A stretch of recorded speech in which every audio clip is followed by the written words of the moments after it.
ஆண்டவராகிய இயேசு கிறிஸ்துவின் நல்ல நாமத்தில் உங்கள் ஒவ்வொருவரையும் நான் வாழ்த்துகிறேன். ஹெவன் டிவி மூலமாக கர்த்தருடைய வார்த்தை உங்களுடைய வீட்டுக்குள் கடந்து வருவதை குறித்து நான் மிகவும் மகிழ்ச்சி அடைகிறேன். இது நிச்சயமாக உங்களுடைய வாழ்க்கையிலே ஒரு ஆசீர்வாதத்தை கொண்டு வரும் என்று நான் கர்த்தருக்குள்ளாய் விசுவாசிக்கிறேன். தொடர்ந்து ஹெவன் டிவி நிகழ்ச்சிகளை பாருங்கள். அதில் வருகிற அருமையான தேவ ஜனங்களுடைய தேவ ஊழியக்காரருடைய வார்த்தைகளை கேளுங்கள். கர்த்தர் உங்களை அதிகமாய் ஆசீர்வதிப்பார். உங்களுடைய ஜெப தேவைகளுக்காக நீங்கள் ஹெவன் டிவியை தொடர்பு கொள்ளுங்கள். அவர் நிச்சயமாய் உங்களுக்காக ஜெபிப்பார்கள்.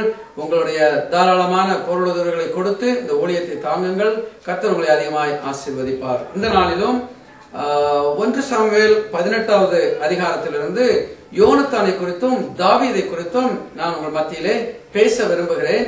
இந்த யோனத்தான் எப்படி தாவீதுக்கு உதவியாக இருந்தார், இந்த யோனத்தான் தாவீதுடைய உறவு இல்லையா நட்பு எவ்வளவு அருமையாய் இருந்து இதன் மூலமாய் தாவீதுக்கு வந்த ஆசீர்வாதங்கள், இதை குறித்து நான் உங்கள் மத்தியிலே பேச விரும்புகிறேன். அருமையானவர்களே, முதலாவதாக நான் இந்த வேத சம்பவத்தை உங்களுக்காக வாசிக்க விரும்புகிறேன். 1 சாமுவேல் 18வது அதிகாரம் முதல் 5 வசனங்களை நான் உங்களுக்காக வாசிக்கிறேன். கவனமாய் கேளுங்கள். அவன் சவுலோடு பேசி முடித்த பின்பு யோனத்தானுடைய ஆத்துமா தாவீதின் ஆத்துமாவோட ஒன்றாய் இசைந்திருந்தது. யோனத்தான் அவனை தன் உயிரை போல சிநேகித்தான். சவுல் அவனை அவன் தகப்பன் வீட்டுக்கு திரும்பி போக ஒட்டாமல் அன்று முதல் தன்னிடத்தில் வைத்துக் கொண்டான். யோனத்தான் தாவீதை தன் ஆத்மாவை போல சிநேகித்ததினால் அவனும் இவனும் உடன்படிக்கை பண்ணி கொண்டார்கள். யோனத்தான் போர்த்து கொண்டிருந்த சால்வையை கழற்றி அதையும் தன் வஸ்திரத்தையும் தன் பட்டயத்தையும் தன் வில்லையும் தன் கச்சையையும் கூட தாவீதுக்கு கொடுத்தான். சவுல் தன்னை அனுப்புகிற எவ்விடத்திற்கும் போய் புத்தியாய் காரியத்தை நடத்தியதனால் சவுல் அவனை யுஸ்த மனுஷன் மேல் அதிகாரியாக்கினான். அவன் எல்லா ஜனத்தின் கண்களுக்கும் சவுலுடைய ஊழியக்காரரின் கண்களுக்கும் கூட பிரியமாய் இருந்தான் என்று சொல்லி நம்ம வேதத்திலே வாசிக்கிறோம். அருமையானவர்களே, வேதத்திலே நட்பிற்கு ஒரு இலக்கியமாக காண்பிக்க வேண்டும் என்று சொன்னால் இந்த யோனத்தானையும் தாவீதையும் தான் சொல்ல முடியும். அவ்வளவு தூரமாக ரொம்ப அன்பாய் பழகின 2 சகோதரர்களாய் இவர்கள் காணப்படுகிறார்கள். இவருடைய நட்பு மிகவும் ஆழமாக இருந்தது. இங்கே பாத்தீங்கன்னு சொல்லி சொன்னா இவருடைய ஆத்மா ஒன்றோடு ஒன்று இசைந்திருந்தது என்று தமிழில் எழுதப்பட்டிருக்கிறது. ஆனால் ஆங்கில வேதாகம் சொல்லுகிறது their souls were knitted together என்று சொல்லி.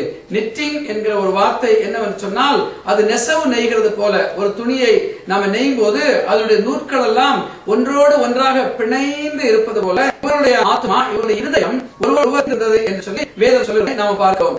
அருமையானவர்களே, இந்த யோனத்தானை குறித்தும் தாவீதை குறித்தும் 10 காரியங்களை நான் உங்களுக்கு இந்த நாளிலே நான் சொல்ல விரும்புகிறேன்.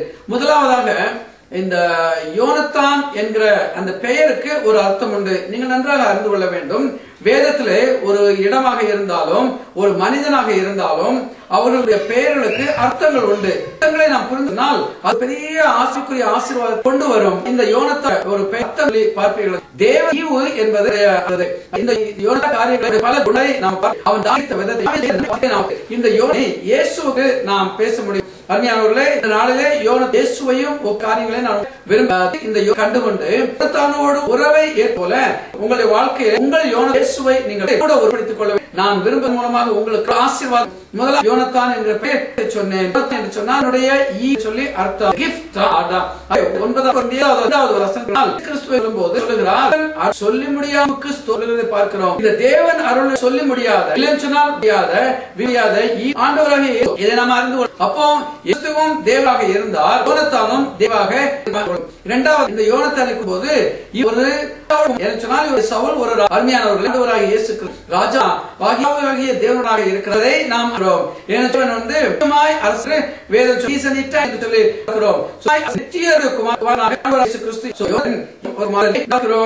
மூன்றாவதாக சொன்னால் இந்த தாவீதை அதிகம் வசனத்தில் சொன்னது தன் உங்களை நேசிக்கிறார். அவர் இந்த கல்வாரியில் நமக்கு அளவு சொல்லி பாருங்க. கிறிஸ்து இவ்வளவாய் அண்ணன் வாசிக்கலாம். யோவான் 16 இந்த யோனான் தாவீதை போல இயேசு நேசித்தார். யோனா தாவீதை நேசித்ததனால் தான் சிங்காசனத்தை கொடுத்தார். அதுபோல இயேசு சரிமா சொல்லி குறித்து பார்க்கிறோம்.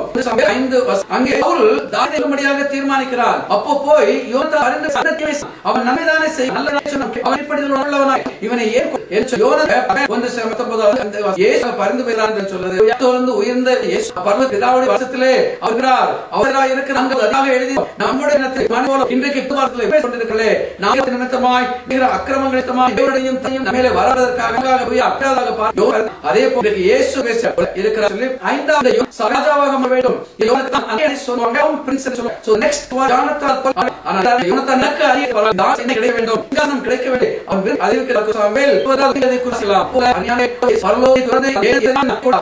மனித குமாரராக நீங்களும் அவர் சிங்காசனத்துக்கு வேண்டும் என்பதாக அவர் சிங்காசனத்தை கொடுக்க அவர் வளமுள்ள ஆறாவதாக யோனத்தானை குறித்து சொன்னால்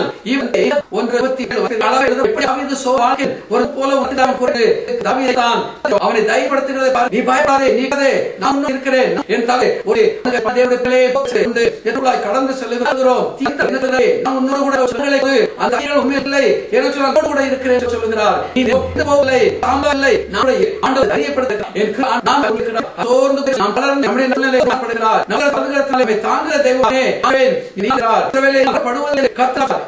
பிள்ளை சொல்லுகிறார்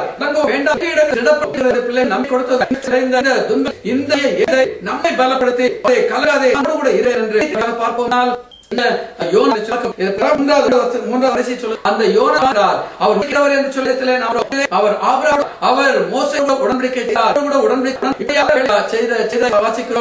ஒரு ரெண்டு பேர் சேர்ந்து ஒரு புருஷனியை திருமணம் பண்ண என்று சொன்னால் நான் தேவனுடைய சமூகம் தேவனுடைய பிள்ளைகளே ரத்தமோடு கூட ஒரு உடன்படி அவர்கள் உங்களுக்கு தொடர்ந்து ரத்தமகளே ஆண்டவர் அருமையான அவர்கள் இன்றைக்கு இந்த வாக்கு ஒருவர் காணாதவர்கள் ஆனால் அருமையானவர்கள் பிள்ளைகளாக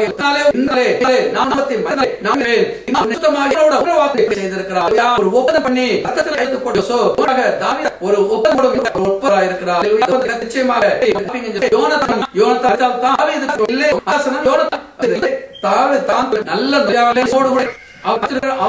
ஆண்டவர் மாற முடியும்.